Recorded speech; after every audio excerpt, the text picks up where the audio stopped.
Welcome to PTI, boys and girls. In today's episode, pitch clock questions, a couple of streakers, and Brian Windhorst joins us for 5 good minutes. But we begin today with the Los Angeles Lakers, who tonight are in a play-in game against the Minnesota Timberwolves, who Michael Wilbon has said, quote, major in stupid, unquote. First-year Lakers coach Darvin Ham directly taking on expectations. Ham said, and I'm quoting here, I just think the sky's the limit. We're not going to put a ceiling on ourselves, unquote. Wilbon, do you agree the sky's the limit for the Lakers? Yeah, I do, Tony, particularly since they shouldn't really even be tested tonight. I kind of expect Minnesota to play well early and maybe lead by 4 at halftime and then disintegrate into dumbness, which is what they do, despite having a player who's right now, in Anthony Edwards, worth watching as much as anybody on the court. Yes, LeBron James and Anthony Davis are on the court, but the guy who's more exciting right now is Anthony Edwards. That's another story. The Lakers can represent the West. The Lakers could get all the way to the finals with the roster they've got out there now. The players they've had playing. I remember saying after the break or after the trade deadline, they had to win 16 games probably to get in to the play, to avoid the play-in. I think they won 18. They didn't avoid the play-in, but they're in a great spot. They're going to feast on Minnesota. It's like having a good scrimmage or a hard practice. And then they'll probably get a Memphis team that is shorthanded and smaller because they're missing 2 bigs. And, you know, Tony, I mean, the Lakers are in a great position to me as long as LeBron and Anthony Davis are out there and they're playing well. Yeah, so, I mean, if the question is the sky the limit for the Lakers, and I assume what Darvin Ham means by that is, will they win a championship? I assume that. And if you tell me that Davis and LeBron are completely healthy, and if you tell me that after Russell Westbrook left, they went 18-8 without him, and if you tell me that everybody understands their roles and there's a very defined pecking order, which maybe there wasn't earlier in the year, then I would say yes, they have a chance because this is LeBron James. And he's got 4 rings. How many you got? You don't got 4 rings. So that's a big deal.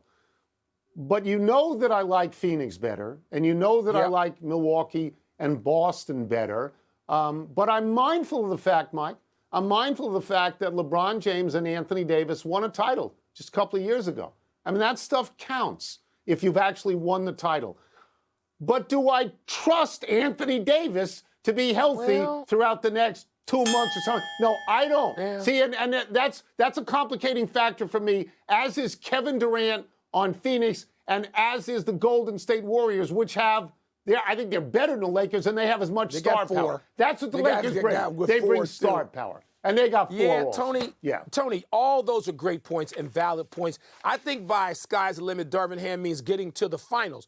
But by the way, little credit. I know I just completed this voting, and in Coach of the Year, while I had Mike Brown of Sacramento as my Coach of the Year, I got Darvin Ham second because Darvin Ham had to ride some choppy waters. This is Los Angeles, where they expect to win every year. Not once every 20 like Sacramento, which where it seems impossible.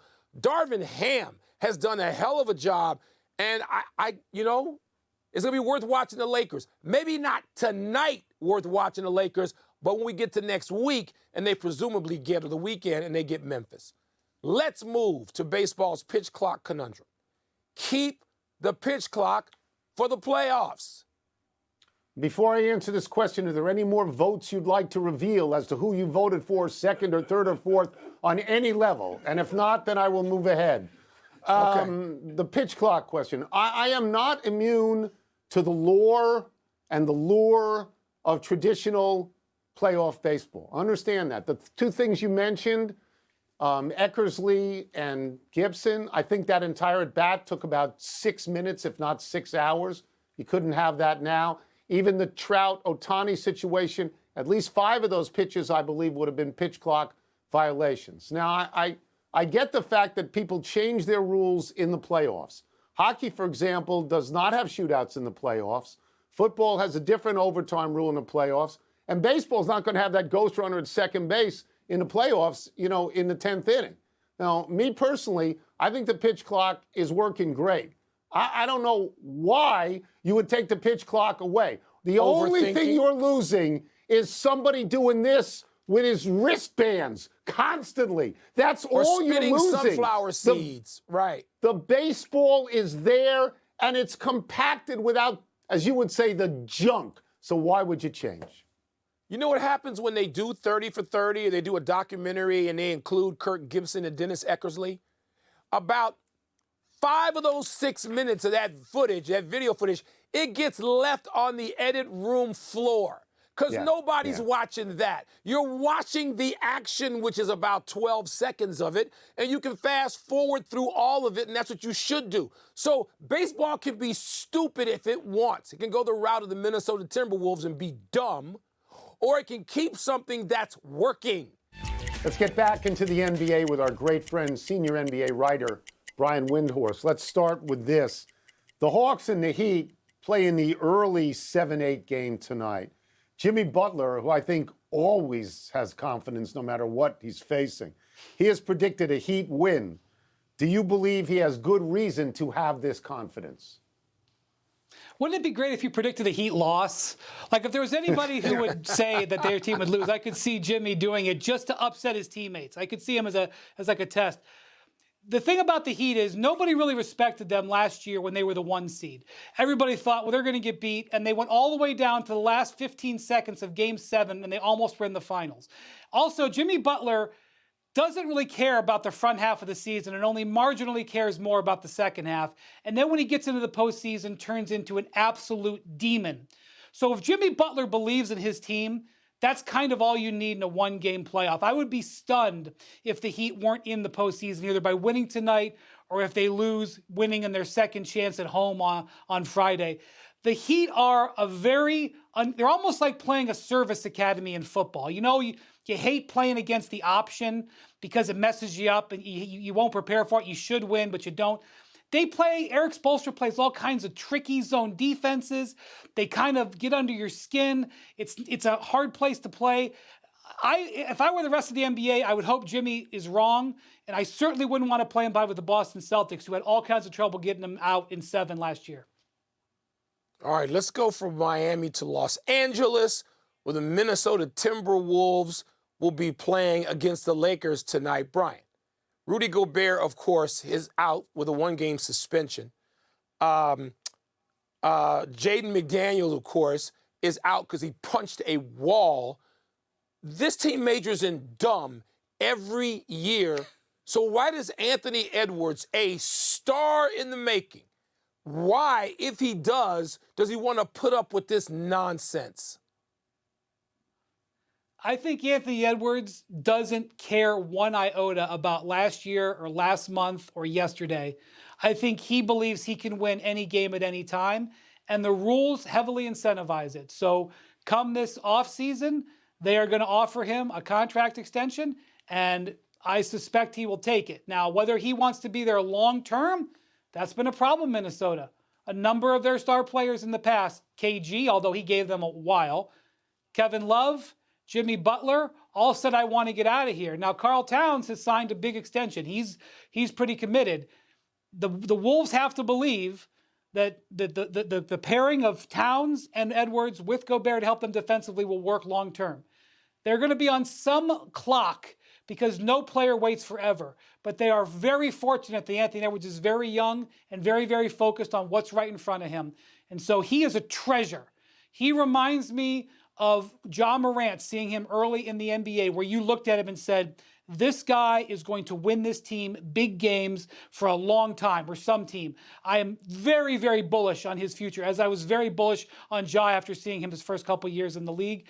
But obviously the Wolves have heavily invested in what they have now working. And if they get knocked out in this play-in round after trading all this for a guy who got suspended, it's not a good look. I agree. All right, speaking of things that aren't a good look, Luka and Dallas not even being in the playoffs.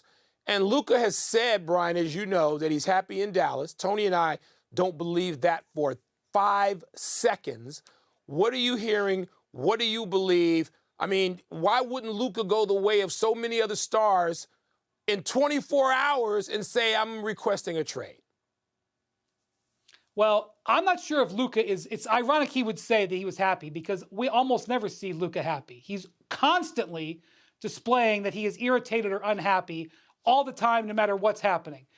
So, no, I don't believe he's happy, but I think that's also his personality. He has 3 years left on his contract.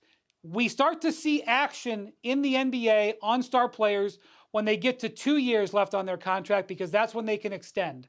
They can extend Luka after next season. That is where I suspect the beginning of stress to happen. Having said that, Michael, it's a very challenging offseason for them. They are under pressure to vastly improve this team. They're under pressure to sign Kyrie Irving, even though Kyrie is going to demand from them probably a length of contract that they're not comfortable giving. And so if they don't significantly improve this roster in the offseason, and boy, are they hoping for some luck on lottery night, not only to maybe move up, but also not to have something crazy happen like the 18% chance that exists, because that's what it is, 18% for someone to jump in front of them and push to have to send their pick to New York. If they don't have it and they're struggling next year, I do think it'll be sort of maybe code orange in terms of what happens with Luka. But I think he's going to give them an opportunity before we get to code red. But I would say by 2024, if Luka is being asked if he's happy or not, you're not going to have to wait for the answer. We will get you out of here on this. We ask you to be brief on this one. It's only 2 words, probably. We'll have you on 10 times before the finals. But as you look at the finals right now, which 2 teams do you project right now getting to the finals? Bucks and Warriors. And I could be way wrong, but that's my feel. Thanks for watching ESPN on YouTube. For live streaming sports and premium content, subscribe to ESPN+.